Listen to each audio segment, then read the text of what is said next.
Delhi ka then thei chuan Mizoram lampang thil time pass na ngan soi mai ten traffic police angam lo heti tlang thei pop hin do mai tuna hian Gorakhpur còn hai về ha chưa hết lại area về là hiện India có trên bắc hà thì còn phim khúc thật đấy rồi sawak ten ran nu ten tamania tin da kha an nge eng kan ringa base highway kala lu chi lawa makati dewa highway hi tlan dei to kan ma la chuan kol thim me a voin zu ro sur ram lo lalpa timak ve thina nan tlan la tur da la thui hi khong in su ti lo sam te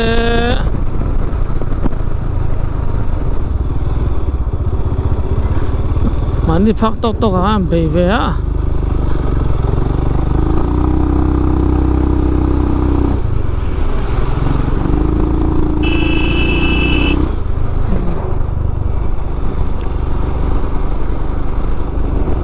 เป็นดอลก็แล้วล่ะโลกแล้ววะนี่มันตายอ่ะเต็นซิงอ่ะบ่อยจุงไงเลยมันก็ตลังเทียไฮเวย์ลากันนี่แหละไม่โดนนะสุดท้ายส่งยีลตบว่าเวลามักลบกะ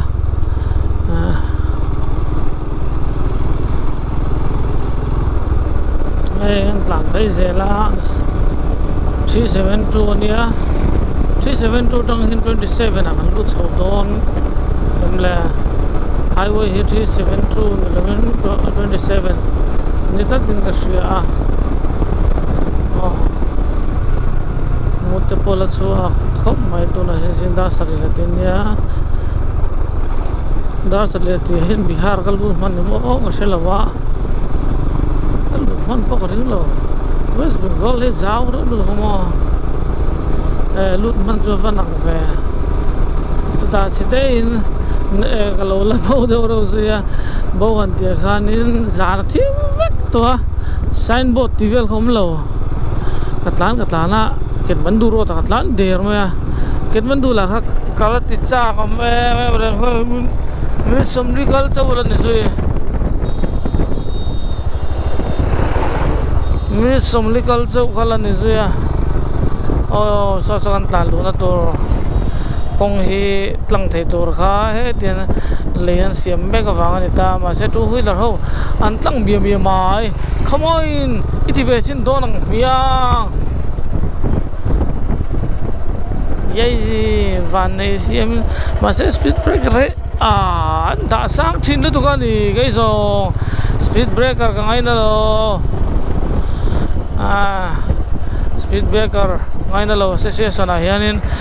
member ve tak mai he kan ya ai khai harsa ni tro angiara handa le jung de ha sathina an tha thiam ve thin si lo wa mo se thiam lo wa mo se thiam em ai zela vai hoi jo mo an du nan ting thei mala vai san rang bo ne lo anom na hian zir em ani i to ve palang so tlai kong shalom nuam tur chu thu phai dar don ai ha gear thak lo zungai no vai dalun ngal sai la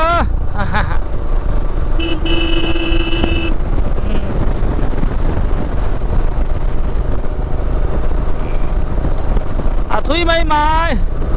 anh nên nuôi la mít thím tin to cái nia anh cũng bị lốc đòn nhau mấy lốc cái thôi để đòn nia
Takian Jampabani Gorkhapur. Where is the Gorkhapur?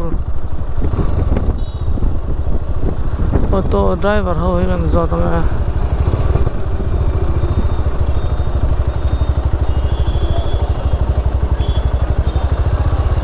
Uncle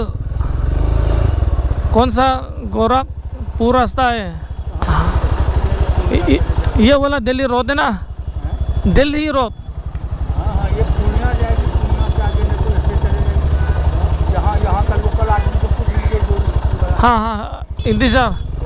रुको रुको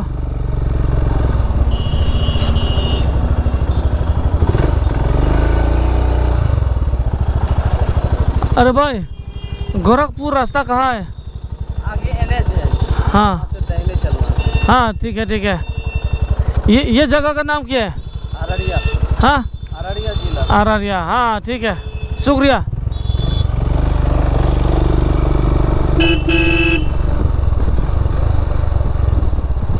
अब बोल रही हो एक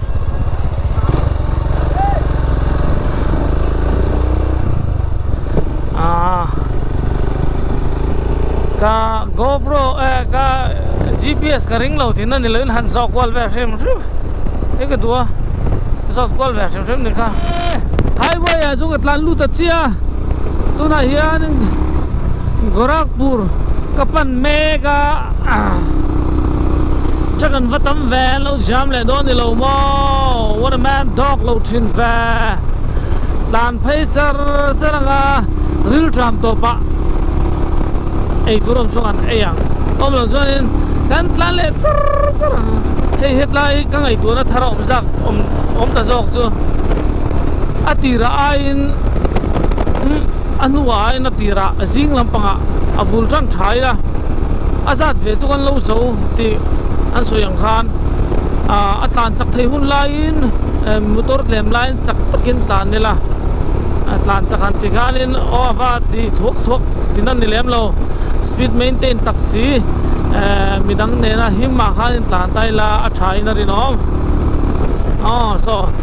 dingla makal tum te chiang ta chuan veila ma ke signal light ka penga phone ka penga ani sonin veila malu thale don nia en ngai wangen dingla ma signal light ka pelenga chuan ka tlan chak he tanga kale khal thei do na veila ma signal light ka peleang dan tan lu thut lovin muang chai ti hanga tan lu da according to my experience okay guys le riding bo rock de bo nuam chau tan to tu rangai la kan chui lung len de po alenge mai oi alenge mai ban phar chan o zale ti ni to har ve har la dok to tilo lo mai mi thim tin to kan hi kan ma mi so takina chuanin Yamuna Express ata kan lat la nga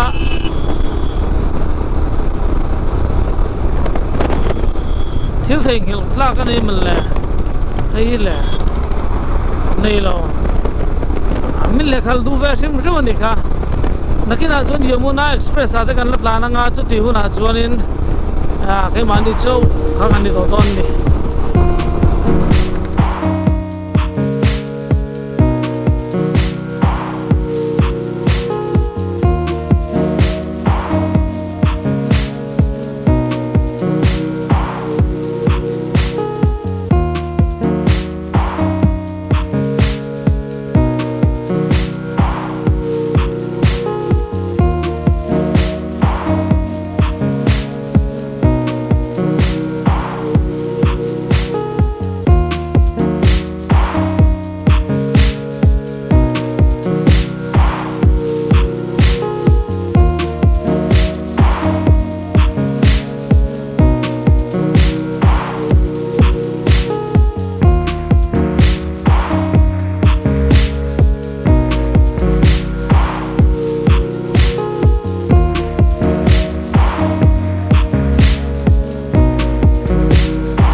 sum nei lo toll gate pe khuno kan ma son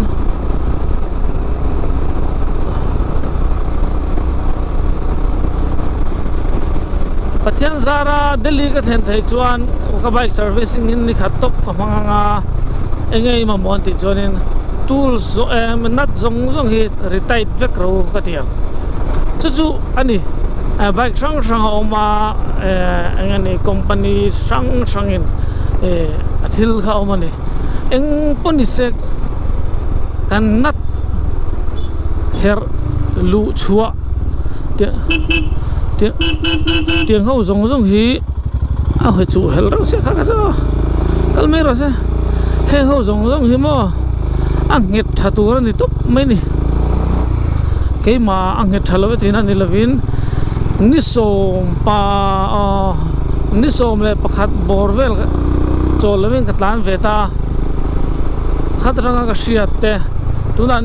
khata chuanin kan tlan na lo ni tu na chuanin ka tlan na kem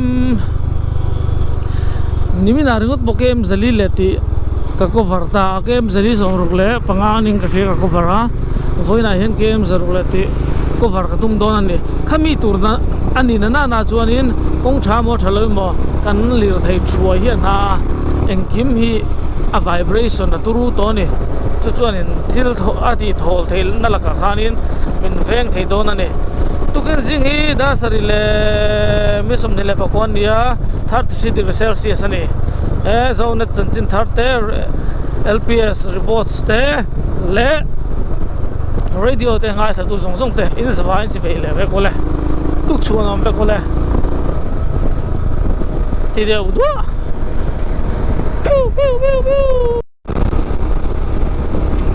wan thu chang sui nimin bia kha chu arai de he ke enjoy lo ha hole mai ta ka du ni voin chu a tho ma mut pok mut lem lai la ma chong ka thinarim le thungang ti bok ringa ma se ka thinrim mai nimin le voin ka ton lem lo right enjoy chau ta riau mai oh hey this is how the story goes le hey dian ma le chon highway a tengan om ve a mithim tin tok sonia lunga leng man meu lowa ka boy ve a mani to to a bai khal chu boy thak lo atia khal to ni mai an antia han plan chak hianin a chen dei lo bung nga tiang si te ke nga ngai tu na zong kha om ta ni chu wang chuanin plan chak ngam viau lo wa chan chu backup vehicle kha kan nei tak mio lo wangin a him chin ang tok zel khan ka tan ta ole hey lunglen timing che kan thilang chu ni thum na ni ta ko nga kham te min lo tianga kham lo ve ka tianga iwo nga kham te man tianga kham lo ve ka tiang ma se headline ka dar le ka spinal cord bul thud le ka ngong in zom na hi anna ni vung do ten ka sia achan ber ni ka sia chu helmet top chu khumila problem thing a ka ngai lo wa GoPro hi ari tham ve lu wa chumi in heti mi pot reng ang chi ka a lo zo lo ve te po anianga chu wang chuan kha ani do mai ni ka lung len hun chu in bua lai tak hini ani bua la ngai tu na kan mang man chia ta ni ngai tu na kan mang man chia lung len thang ngal ro mai mi kong te chu kong chong le a san pai nan ne a chong an ti khan eti chong kher hi mo kan ti buai tha so sa ole ladak hi engwanga tunge engwanga kal solo kher tu tunge ni ti zona hatama tuna hian thleng tura hanin ngai chho ve tai la kum sang ni le som ni khanin thian hawin kan lenga sipira chuanin sipira mesa kanan huwa annin anjin kong thon thu an lo soya chu kan ngai thave ni chuanin kan ngai thave ka ai interest ang rang khop maya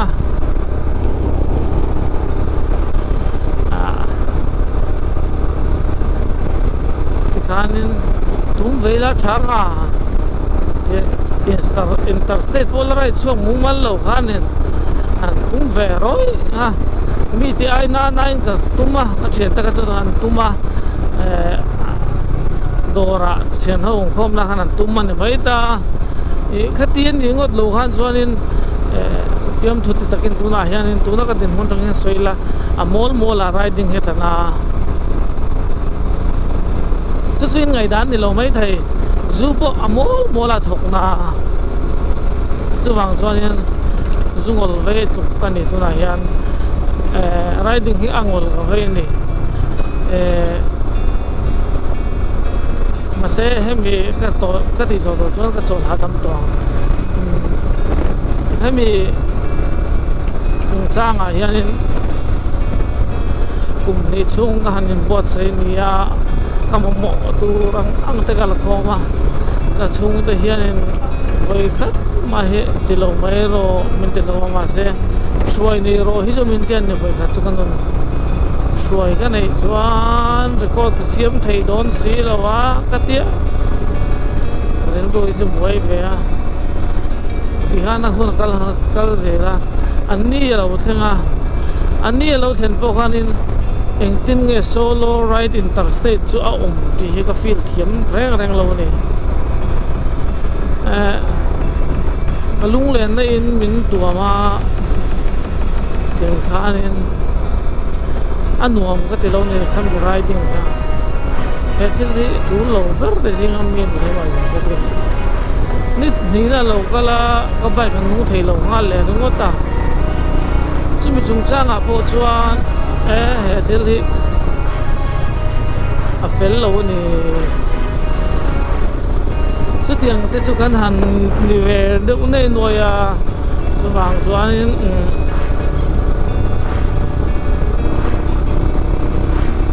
harsa ve ni mai ma se mo himachal area theng chowilang chuanin enge ka an don ka them ya lo le ka phone a thang la khan lu tu ka kan level ve kan chak le do le ngai to ka tan mong do le ka mo hoi hodang hoi lek hianin kong sir kan lo dai man se la chu wang chon film khore ngai me mani hei khoi ram nge ka shelova tu na hen vela ma kan kol ke wang hindi te hian ziak thira bengali bihari ka thian bihari sual ti tu te ho ka ro ni buang te tu ngai bihari sual ti tu te ka UPN sual ti tu te ka hei ka tlan tlang mia maya lan tlang mia mai ne chu ka pe huna cho ka na tu na hian an ekin na beje 710 cho ka le pe lo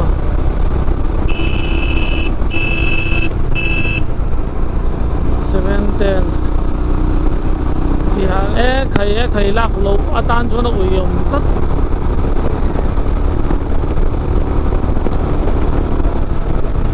miram te song kan feel dia ni motoran tlantir mai ni la thumang hi sorry kan trong ting lo la thina la thumang hianin kanan nele mai thina hi ka fei thin la to o zoram lung phang su ti tang hian bu kan thana kan thai muang le me ma ilung phang miram de ot ve nia he tiang hian ni siam ngu ka te lo amma tha thayang ber ni siam veng politics ka soi sel lo nia politics ka soi sel lo kan ram kan nam hi siam ngu siam tha ngu la thumang hian in nem to lo et ani mai thil ho deuh Mizoram lampang thil time pass na ngan soi mai te ngan soi sel mai te man leng bu ka bai khal li len chu man ni len thei nge mai mani ganin inter village football tournament kha om ta cái bọc anh tu te zing ha sial hok tan tu te zing ha tel ne ka va au na sa khom maya ma lai kan nau pan lai dewa au dan thing de ko pang ho au ka lo la thei hil lo a lo la practice le thina an lui tur zele ole la mual so kan ngai lu me ma tu me po hian en final poi theng se kan tia mà sẽ là mua thì nó mong là mua ngay lúc về mía lâu giá sum của bậc quan ông thì thấy tôi này chú statistics cái là chuộc thì nó bọn thì chuông lâu các hành水tum bè chú số ta số even anol bui chú lâu ho sang u bui lâu về mà sẽ cú ta mua bui ai khúc bui mi chèn cái bar anh mà đi bồi ngay là va kan event te kan ti theina tur field thal tu khut na zau tu kan nei la ya la mua la leng lewin parking ne no mi e le in sengin kan ti boya hei chu all is gold tingot chi ni lo ka ti ve ni in thir dan khagaron thir pui thiam lo cho ni poin ho thatheng berin tiangu hei chu thatheng berin ni lo tuna kan ti dan ni chu hei hanen la gps mar to maya tiang re chu ni mar tuan chok parilan me lo ka som kwa ve la an ta na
về rồi dùng làm thiệt bayên mình là mình sống về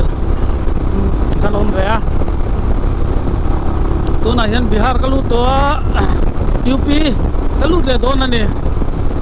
cái em ra lý sầm lý lệ bản địa nha riêng dar college chân về này chú vàng xuân hồi lại bốn cái thằng man thấy tốt mấy cái đủ chuan anh tí là cái tuần chuan pathian zara ka bai po problem om to lawa ma se ka sop na sala to ke ro he chu halin tharon na tam tak ka nei ni zo pui lo mai anga che in te heroin phel mai anga han tiang chi ngai to na vak ro lai turang chi ka chu rel ro he na tam ma tiang aden chol phai ka do ma se ka chol phai to lo mai protein bar ka ya chonin lunch stop ai thei turang hisab deuin kan tlan anga so nên cho mà làm hiền nên cái nồi đâu lấy nga cho nó làm bằng hiền đặc sản đấy alo chào tổ chuyện na cho vàng chọn tỷ lệ bao nhiêu số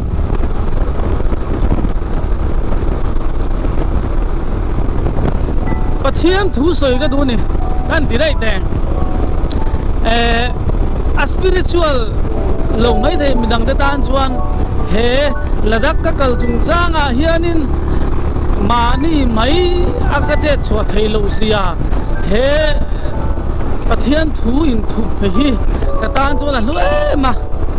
abul cái chân to cái ngày tuổi in với ni cái tan à abul cái chân đàn tour cái ngày tuổi in tuôn hun cái thành hi cái ring ngài luôn này ngày tua na cái này à bắt thiên này là cái gì là cái chúng cái gì là chúng cái chỗ này cái tí tắc tắc ring lem là wa kal ro bên tí mày à mà xe hun cái là cái thil phun to thang ai reng lâu cái này xiên rất tiệt là mà bênนั้นrất thua mà xe công đập bụi cái nó mình sẽ lâu này na cái này là wa anh nghe sung cái tua cái ô cái tí hun lại kan na cái này là wa cái thiên không ai nó ra là nó sẽ thế mấy cái đông cái này về à cái tung tung sầu về ngar cái loang ăn thế cái khô là cái chút tiền cho cái tiền hem izin công à hiền lo mi fel berle mi thaber active beri cái này lo mà sẽ chung là mi hiền mình xuôi về tất cả chuyện này cái này thì na sumi cái ngày tua trang bia cho cái gì thế ạ lalpan mình xuôi à thì cái ngày tua nào cũng chuyện này achievement cái lâu này thì chuan achievement cái này huna adi telin cái sự thôn chuan nia in tan chuan in hemisin có ngày em mà ni lo mai thei mà se cái mà chuan aril tu ane chu à ron ril tira nang ma ni ron sil fin cheu ka tum ne laben ka se ve don cheu ni chu peace put mo lan le char char padang